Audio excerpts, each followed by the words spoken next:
Hello, I'm Erica, and welcome to Nanyang Spectrum.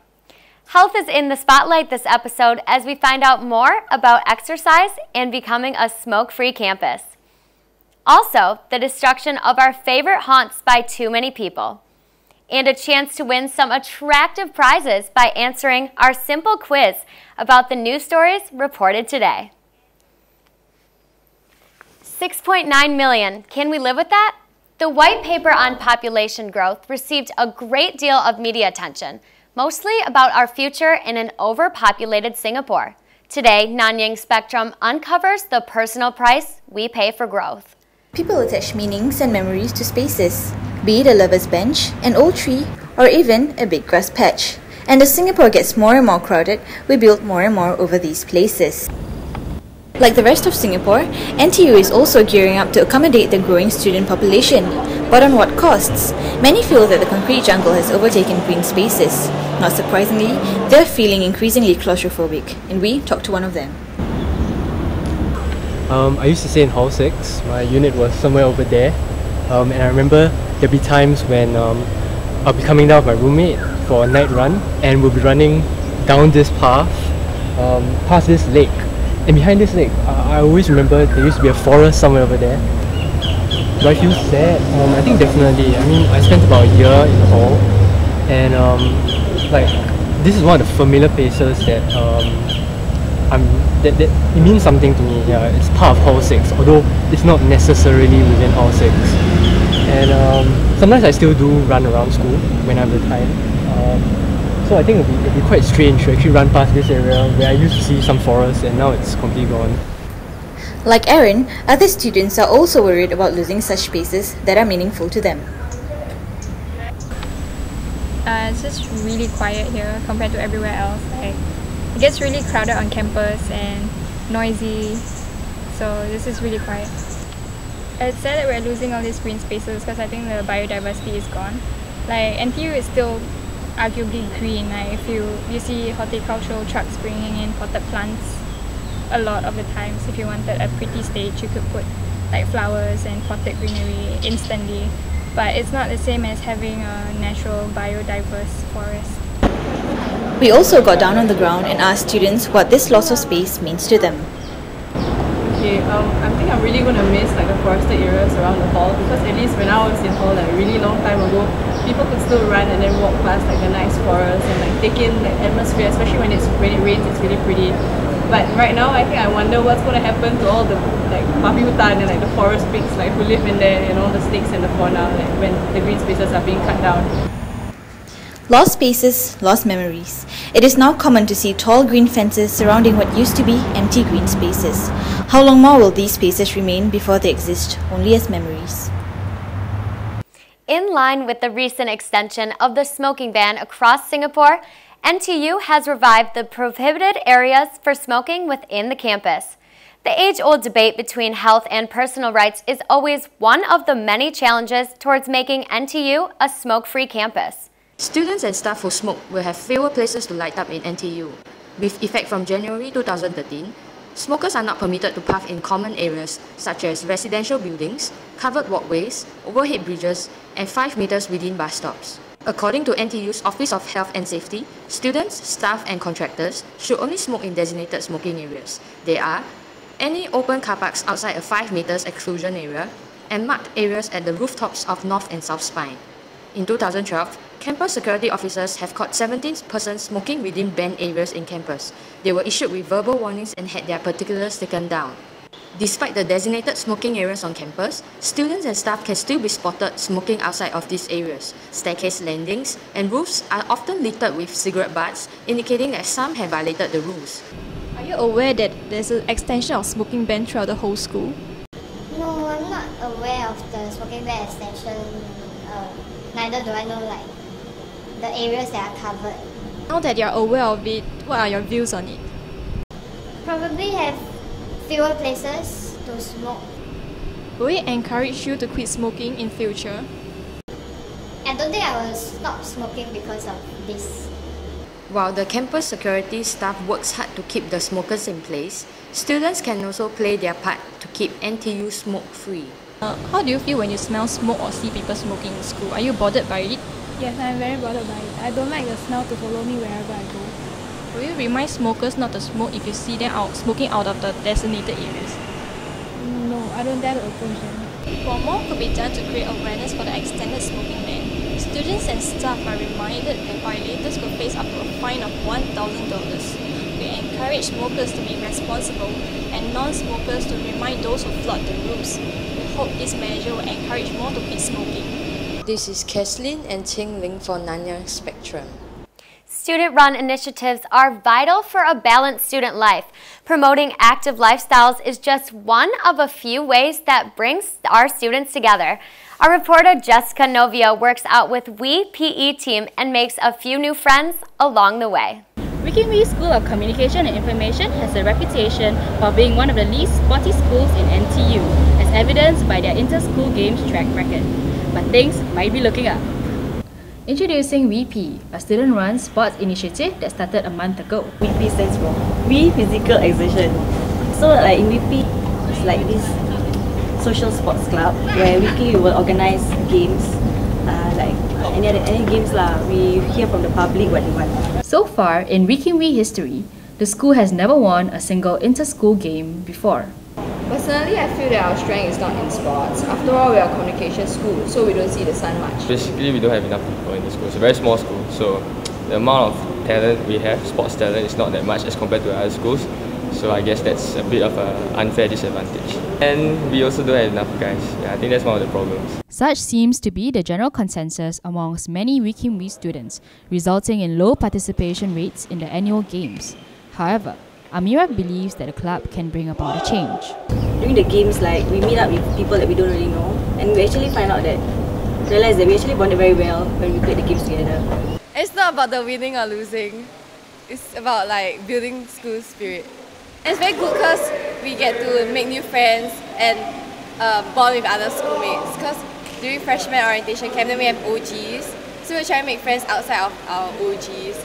It's great for students to recreate, to play sports. They spend a lot of time studying and working hard. It's good for them to have some recreation. It's good to have balance in your life, for sure.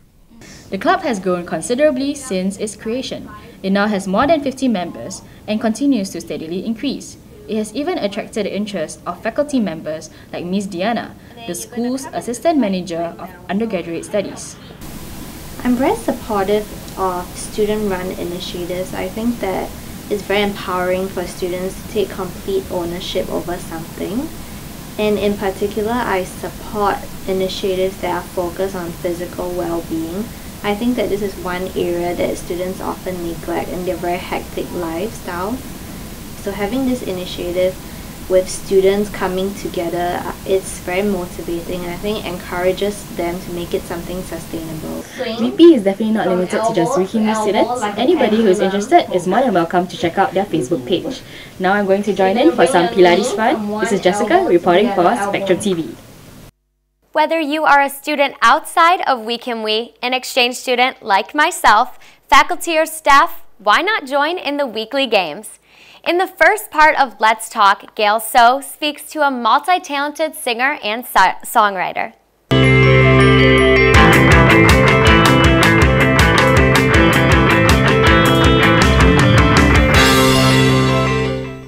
In the studio today, I have Ruth, a 23-year-old who founded the White Ribbon Live Music, a company playing for corporate events and weddings.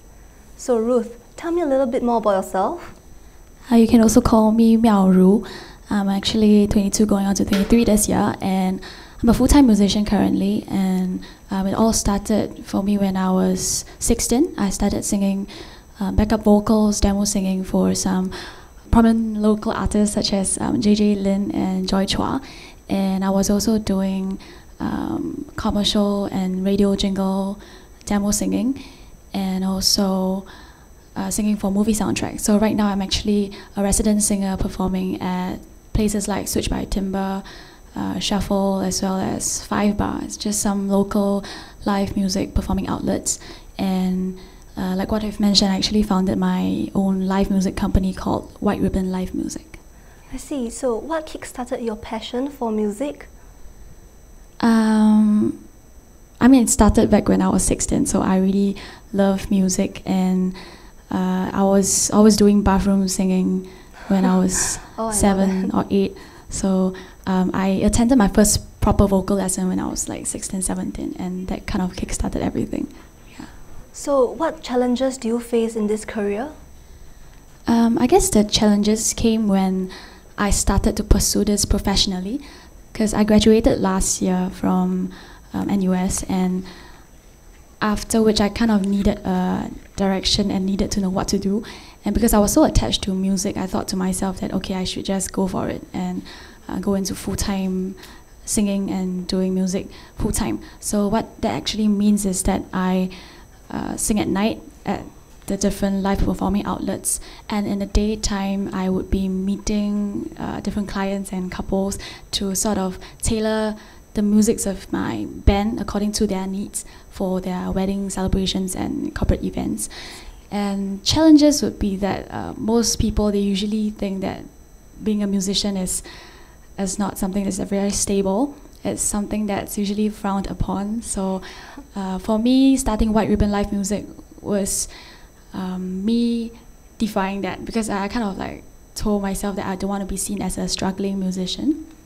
So I started something that I can work for my passion and at the same time also earn my own keep and feed myself. Yes. So are there any rewarding aspects of your job? Rewarding aspects personally for me would be to be able to represent Singapore, to go overseas for talent search competitions. For example, I actually went to Taiwan and mainland China on separate occasions. For the Taiwan one, I actually went for this TV program called Million Star. In Mandarin, it's called 华人星光大道. And also, just recently, I also went for another one called Super Idol, 超级偶像. It was quite interesting because how they spotted me was through a YouTube video. So they contacted me after watching that and actually invited me to go over there as a PK contender to compete against the contestants over there. So these are the rewarding experiences for me. Yeah. So you mentioned the YouTube account. Do you have many followers on your YouTube account?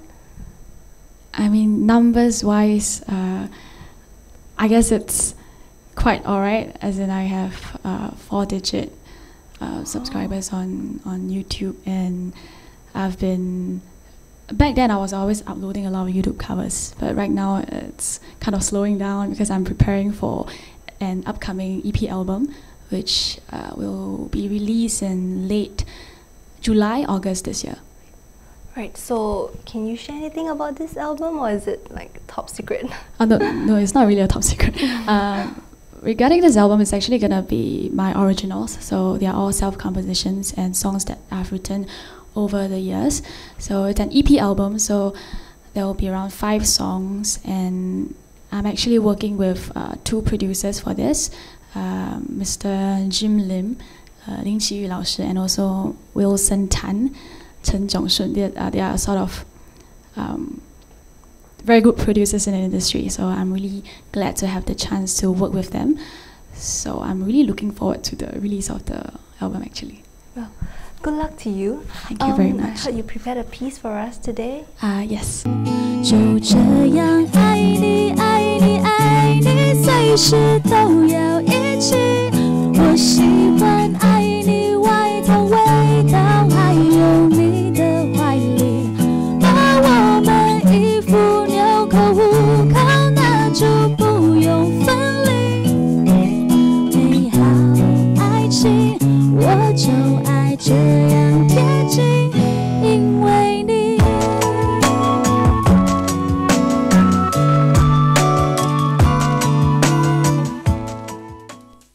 Thank you so much for that, Ruth. That was amazing. What first comes to your mind when someone mentions NTU? Apart from far, or a place to study, it is in fact a food paradise. Elisa Chu follows the campus food trail to find a culinary haven. What perks you up after a long day of lessons and project meetings or while studying? Food, of course. NTU offers a wide variety of food, with more than 10 cafes and canteens altogether. Food, glorious food. Let's have a look at what are the favourites among NTU students. My favorite store is near Hall 14 because it sells ban mian. Okay, I like the chicken rice in Hall 16 the best, and I thought it's one of the best in Singapore. Based on many reviews, the bak chor mee from Canteen B and the chicken chop from Canteen 16 have been very popular among NTU students. So is that really true? Let's go and verify it personally now. We are here at one of the hot favourites among the students, the mincemeat noodles, also known as bak chor mee, from Canteen B. At first sight, the noodles look really appealing, and look at the generous amount of ingredients they put in.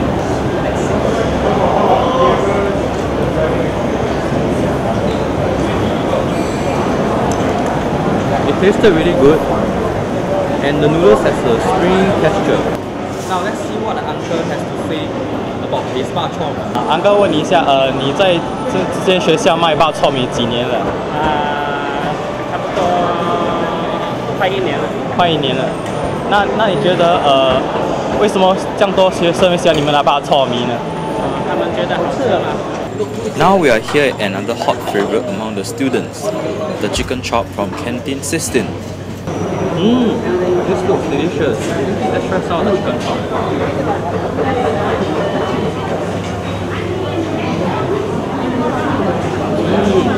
The meat is tender and the sauce is pleasantly sweet. According to the auntie, she has been in NTU for 9 years. During this period, she has also operated her business in other locations. We have already shown you the best food in NTU. So what are you waiting for? Make your way down to try these delicacies yourselves now.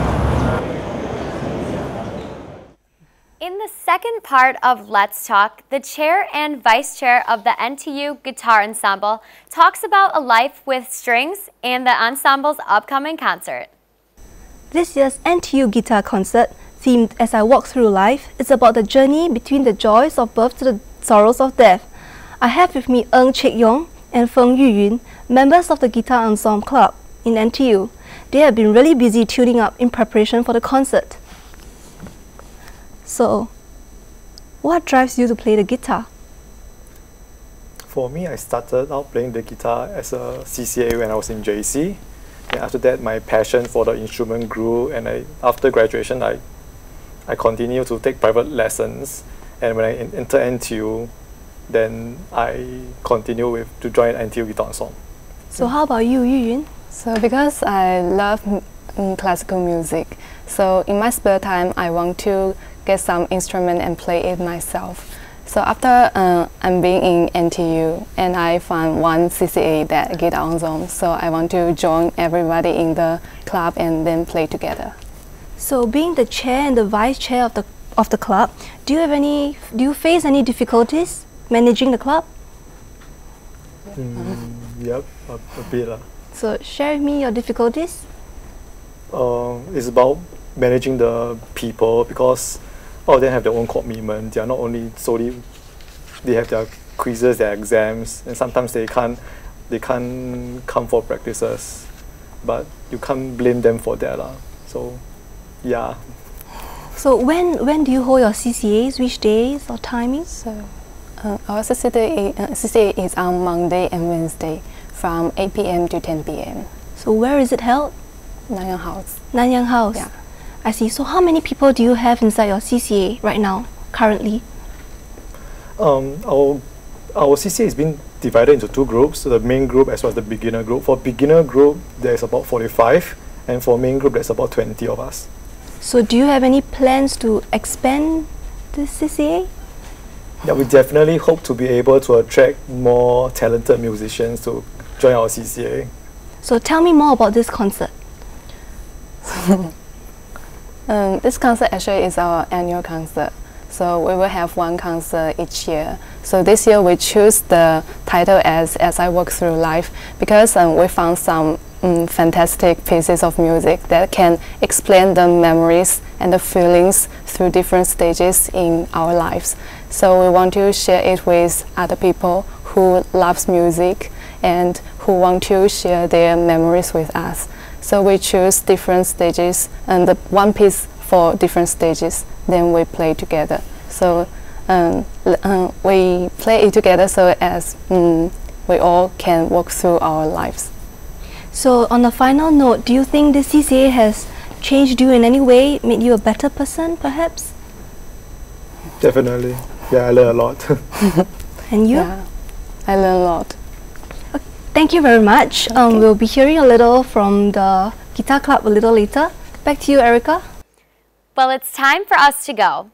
But before I say goodbye, here comes a chance for you to win some attractive prizes. If you have been paying attention to our news program so far, this competition is for you. The first question, our story about the lost spaces. What was the student sitting on Nanyang Lake doing? And the second question, in our story about the student run in initiative We PE, what does We PE stand for? If you know what the answers are, simply email your answer to ntu.spectrum.tv@gmail.com. I'll repeat that. It's ntu.spectrum.tv@gmail.com. Don't forget to leave your name and contact number so we can get back to you. You can also log on to www.spectrumtv.sg for more information and a webcast of our show. Join us again next week where we will update you with more exciting news and interviews. See you next week on Nanyang Spectrum. But before we go, let's hear a little from the NTU Guitar Ensemble.